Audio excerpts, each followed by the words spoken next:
What I'm going to do now is jump over to Sketch.io. I'm going to click English. You could pick a different language if that works better for you. And what I'm going to do now is create my text for my custom background. I'm going to click New down here. It's that plus mark. And what I want to do up here, there's a bunch of options if you click this arrow. And what I want you to do is right at the very top, left click size of screen. This is going to change depending on the size of your monitor. If you just use size of screen, it'll switch to whatever your monitor currently is, or if you're doing this on your phone, and it'll show you what the resolution of your phone is. So you could easily create a phone custom background. You click size of screen, it should say 1280 by 1024. Click transparent, and then click create. If your images are still saved down here, you can get rid of those by pressing X. So now we're in Sketch.io. What I want us to do is zoom out so we can see everything. How we do that is we're going to left click the zoom icon, that magnifying glass. You could also click zoom to fit and then pull it back a little bit. So that'll show you your whole image. Now what we're going to do is click over to text. I'm going to click back to my background image, kind of see those blues. So it's got light blues and dark blues. And I'm going to try to set those as my colors. So I'm going to click my fill here, and these are solid colors if I want. So I could pick a blue like that, and if I click my font up here, it'll show me a bunch of different fonts. Maybe I'll do this for my name. And then I'm going to left click and drag down to give it a space to fill my name. If you really just want to use your first name or last name, that's okay, not a middle name.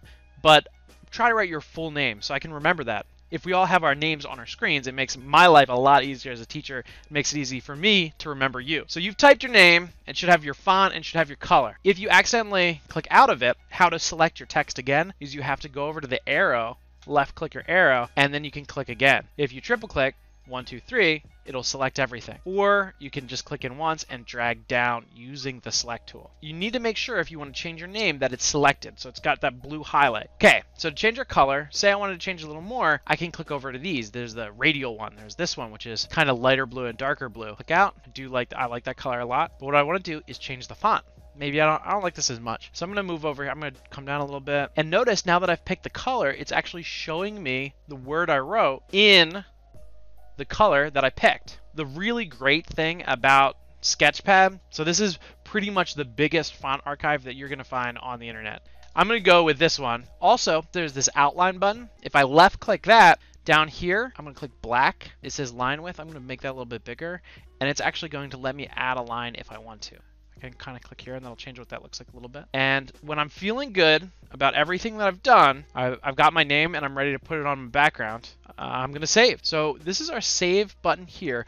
But before you save, there's an important step. If you haven't done this on Chrome, it's going to try to save it randomly. And we don't want that. We want you to be able to name it. This is a very important step. Don't skip it. Want to left click on those 3 dots in the upper right hand corner. This is in Chrome, Google browser. Click settings. And we're going to go down to advanced, left click advanced, and we're going to scroll down till it goes to downloads. And it's going to say ask where to save each file before downloading. You need to make sure you left click and turn that on, or it won't let you name your downloads and it won't let you save them to specific folders. So you need to save it to the project folder for this all to be very easy. So make sure that's turned on. Once it is, we can come back here. I'm going to click save. And I'm going to save as a PNG. PNGs are what we're going to turn in all our projects as, and it's what we're saving most things as in this class, except Pixlr projects. So I'm going to save as a PNG, and that's going to ask me where to go, and I'm going to go to Downloads. I'm going to left click in Custom Backgrounds. I'm also going to name it. I'm going to do my name. So I'll save that. Now, before we put everything together, I want to get 2 background elements. 2 background elements. So I'm going to go back to Google,